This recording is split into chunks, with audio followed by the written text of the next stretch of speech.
Bueno, vaig a començar, com jo soc Flare, això va qüestió de Flares, vaig a contar-vos un romanç, que és un poquet embarbussat, si m'enganya, però ja vos ho he dit, en pau. Vaig a contar-vos una història d'un rector que li diuen Don Simó, que era tan alt i tan gros que per on passava el seu cos a tots li amava l'atenció. Però entre manteu i sotana, fera fosca o fera vent, feia fugir a la gent pensant-se que era una tartana. D'altre modo, Don Simó sempre fa un molt bon subjecte, però tenia un defecte de gran consideració. Rotava d'unes maneres i estirava els pells tan grans que no hi havia cristians al seu costat estagueren. Per aquesta mateixa raó no tenia mai criades, perquè fugien assustades perquè es causava aprensió.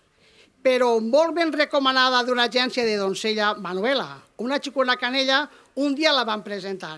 Ja la varen avisar dels defectes del rector, però ella de molt bon humor va dir «Això no res, Sant Junter i en Don Simó i a veure qui pot més». A l'abadia fou molt ben rebuda, li donaré la benvinguda i acabaren de dinar. Quan ell estava en el quarto arreglant el seu quartet, quan en la sala sent un pet i ella baixa a aventar un altre. Per aquesta mateixa raó quedà el rector estranyat, pues no estava acostumat a tindre contestació. D'ahir endavant, com de nit com de dia, en la casa pareixia que estaven bombardejant. Si Don Simó s'estirava com si li eixiren dels ossos, del mateix modo o més grossos, Manuela li retrucava. Per fi, un dia el rector s'emmoscà i veure la competència que en qüestió de flatulència li feia la cria. I a Manuela li va dir, si has pensat en provocar-me i posar-me bien apuros, ben guardar jotins enduros, que ara són 3 euros miserables, que no compra res, ben guardar jotins enduros i estaré per a jugar-me-los. I si vols jugar-te-los a veure que estira el pes més gros, ves preparant el teu cos, que a mi no m'has de guanyar. Sí senyor, més jugue. Si es pensa vostè que jo li tinc por, està molt enganyat. Acabaren de sopar i prepararen la prova. Ja m'ha tornat a perdre, ja ho havia dit jo. Diu les 3 euros i m'ha perdut.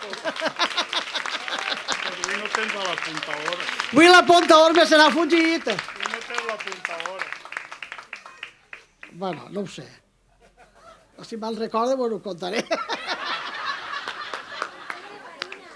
Sí. Bueno, total, la prova. I arreglaren el llibrell ple de farina que omplia tota la cuina. I el rector es va sentar, tremendo fou l'esclafit. Gran polseguer armar, tota la casa retronar i el llibrell quedà obrit. El rector es va alçar somrient pensant que aquell pet no el podia igualar.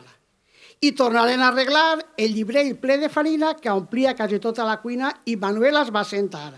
Tremendo fou l'esclafit. Gran polseguer armar, tota la casa retronar i el llibrell quedà obrit. I va trencar el barandà de la cuina i el rector es va quedar mut pensant que havia perdut tot allò que ja s'havia jugat. I corrents va agarrar una llum i li va alçar la roba a grapats i encara va veure 2 forats que treien fum.